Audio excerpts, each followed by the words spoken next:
Olá, professor Lucas Falaschi, juiz do trabalho, aqui falando sobre concurso público e hoje em específico falando sobre conciliar a advocacia com a preparação para concurso público. Eu demorei 5 anos e meio para passar no concurso e fui advogado nesse período por 4 anos. 2 anos focando na advocacia para o trabalhador e outros 2 anos advogando mais para as empresas, no caso em específico para as reclamadas em juízo. E como que eu fazia para organizar a minha rotina? Essa é a pergunta do 1 milhão. Bem, rotina organizada e advocacia são palavras que dificilmente elas cabem na mesma frase. A advocacia ela é, na minha visão, a profissão mais difícil de ser exercida do direito, porque você trabalha na agenda do outro. O advogado ele trabalha na agenda do juiz, que é o juiz que marca a audiência. O advogado trabalha na agenda do cliente e ele precisa encontrar nesse espaço um tempo para que ele possa estudar para a preparação do concurso público. Então, na minha visão, o advogado ela é a profissão mais difícil que tem para se conciliar com a preparação para concurso público.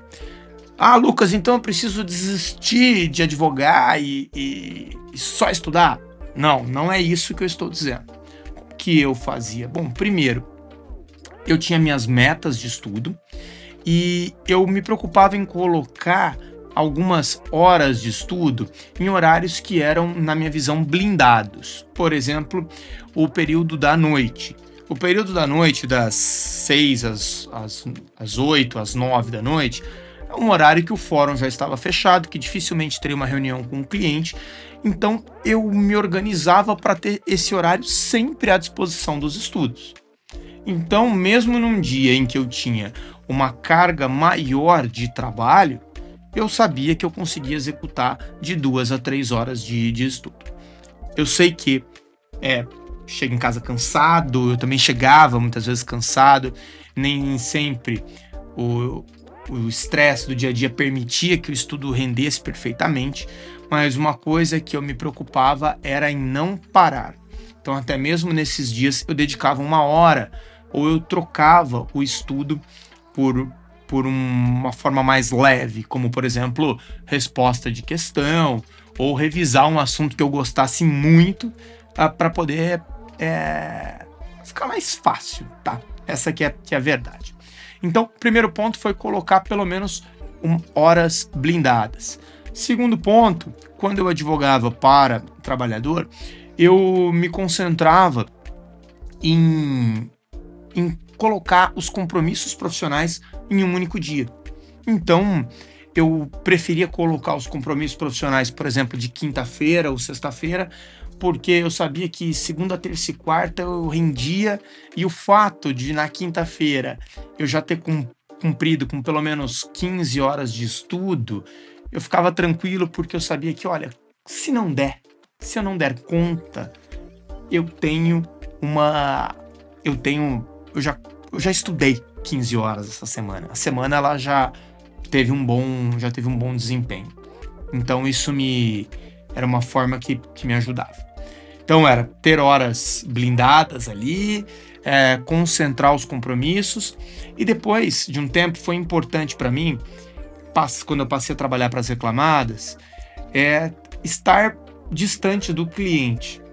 Por quê? Nesse momento eu mudei a minha forma de atuação na advocacia e eu passei a trabalhar para outros advogados, como advogado correspondente. Então eles me passavam ali um determinado número de audiências, perícias para poder acompanhar.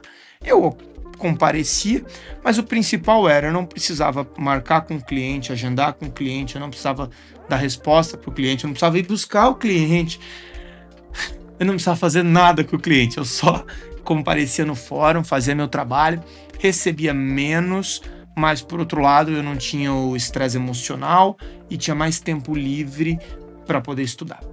Então, sabendo que a rotina da advocacia ela é incerta, quais são as recomendações que eu deixo aqui para você? Primeiro deles, crie um método de recuperação do seu conteúdo que seja portátil, que você possa levar Hoje, o melhor método, na minha visão, é estudou, tira um tempo para gravar, faz uma redação sobre um determinado assunto, grava ela num gravador de voz, e se você precisar guardar uma audiência, 30, 40 minutos, você dá o play e ouve sua própria voz ali falando daquele assunto.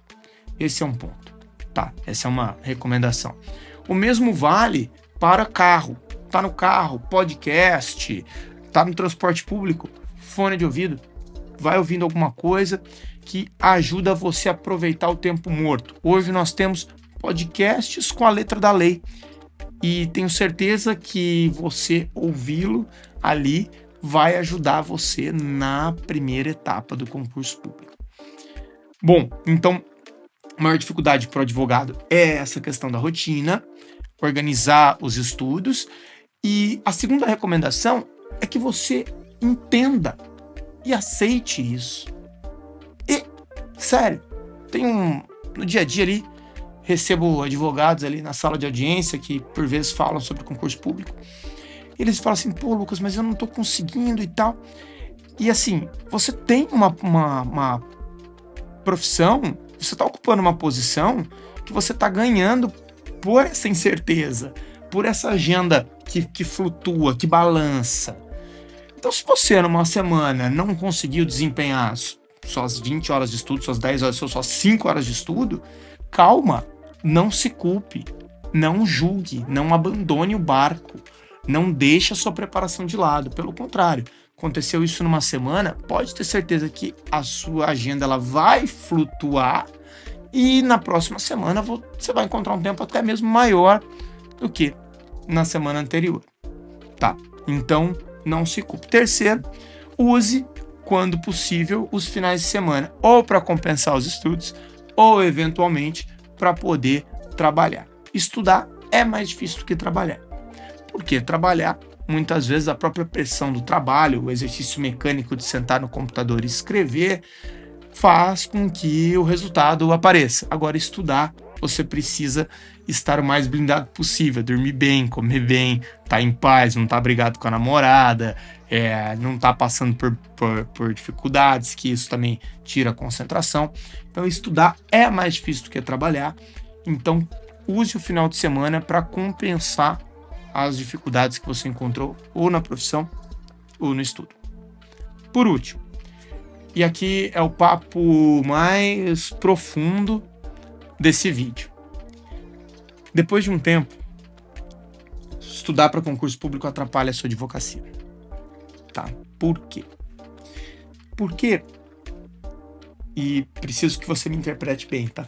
Porque depois que você começa a ter uma profundidade nos estudos, que eu chamo de profundidade, isso é doutrina A, doutrina B sobre um determinado instituto, conhecer a variação jurisprudencial, conhecer como foram formados os precedentes, em que momento que eles aconteceram, você para de acreditar em algumas teses jurídicas que você está escrevendo na contestação ou que você está escrevendo na petição inicial.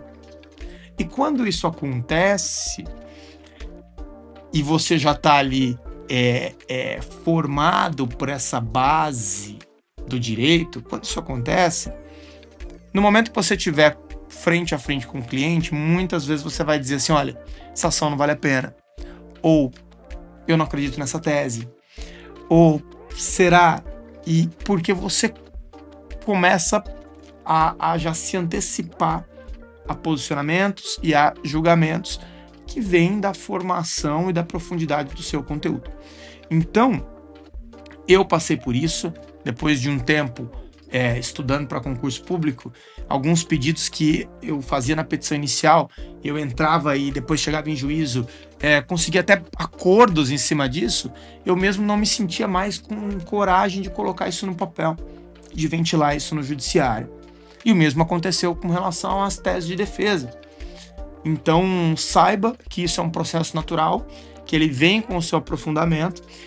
E o que fazer se atrapalha a sua advocacia? Simples. Separe o trabalho do estudo.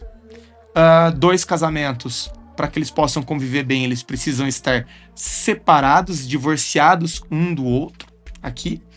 E estando separados, eu tenho certeza que com você no dia a dia, observando, você vai conseguir levar a sua vida profissional para mais próximo daquilo que você acredita como pessoa e em cima daquilo que você está estudando. Então, fica aí a dica, a orientação, o conselho, e eu estou à disposição caso você queira bater um papo, precise, esse assunto é muito interessante, tá bom? Se inscreve no canal, ativa as notificações, que nós temos sempre conteúdo novo para você.